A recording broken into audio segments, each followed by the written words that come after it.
안녕하세요. 병력 전문, 보훈 전문 박형수 변호사입니다. 오늘은 병력 처분의 이의신청 절차에 대해서 알아보도록 하겠습니다. 이제 병력 처분의 이의를 하려면 먼저 병력 처분의 종류를 알아볼 필요가 있겠죠. 병력 준비역, 현역, 보충역, 전시근로역, 예비역, 그리고 대체역으로 구분이 되고 있습니다.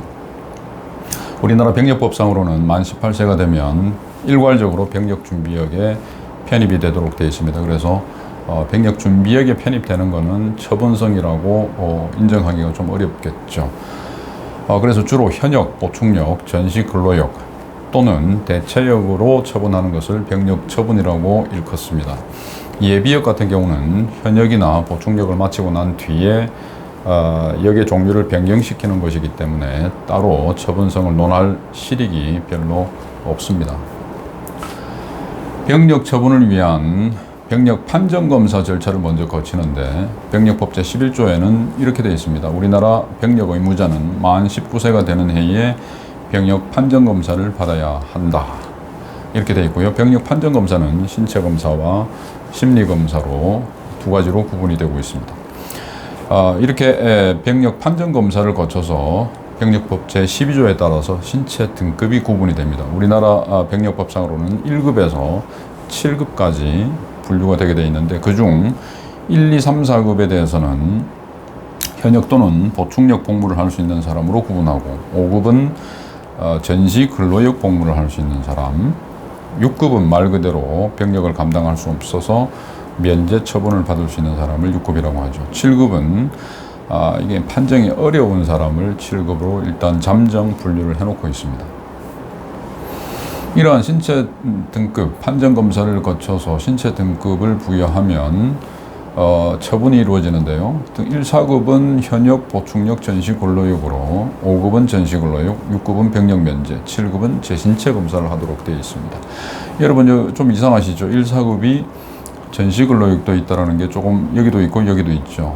그래서 우리 법상으로는 1, 4급 모두 전시근로역까지도 할 수 있습니다만은 이 1호에 규정된 사람 중에서 현역병 입영 대상자 또는 보충역을 받을 수 있는 기준은 현재 병무청장이 따로 규정하도록 되어 있습니다. 그래서 1, 2, 3급은 현역, 4급은 보충역으로 판정을 하고 있어서 실질적으로는 현역, 보충역까지 그 다음에 5급은 전시근로역, 6급 병력면제, 7급 재신체 검사 이런 식으로 현재 처분이 이루어지고 있습니다.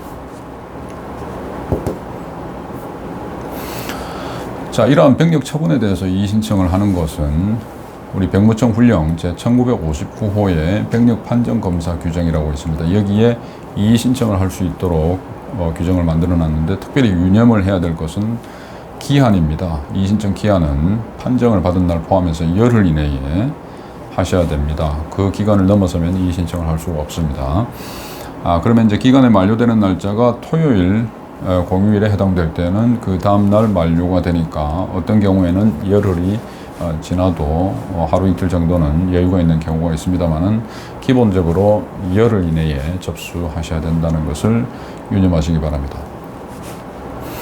이러한 이의신청서를 제출하고 접수를 하면 어떻게 되느냐 하면은 이의신청자 처리부에 기록한 후에 해당 과목 병력 판정검사 의사로 하여금 다시 검사를 실시토록 하고 있습니다. 그래서 그 결과를 설명을 하는데 그 결과에 대해서 납득을 하거나 수긍을 할 수가 없다 그러면은 이 지방위원회, 지방병무청 산하에 있는 지방위원회에 회부해서 처리를 하도록 하고 있습니다. 지방위원회 처리에도 불복하는 경우에는 중앙병력판정검사소에 검사를 의뢰하도록 하고 이게 대구에 있는 검사소죠. 여기에서 보다 정밀한 검사를 거쳐서 판정을 하도록 하는데 그 검사 결과에도 내가 납득을 할 수 없다, 받아들일 수 없다, 수긍할 수가 없다 하는 경우에는 위탁검사 지정병원에 확인검사를 의뢰하거나 중앙위원회, 병무청 본청에 있는 중앙위원회에 상정을 해서 심의 의결을 거쳐가지고 해당 과목 병력 판정검사 의사로 하여금 신체 등급을 판정토록 다시 할 수 있게 되어 있습니다. 자, 이러한 절차에도 불구하고 결국은 난 그래도 받아들일 수가 없다 그러면은 이 행정심판이나 행정소송을 제기할 수밖에 없습니다. 이러한 절차를 거쳐서 이의신청이 이루어지는데 현재 상당한 수의 신청이 접수가 되고 있고 또 행정심판이나 행정소송도 다수 절차를 진행하는 분들이 많이 있습니다.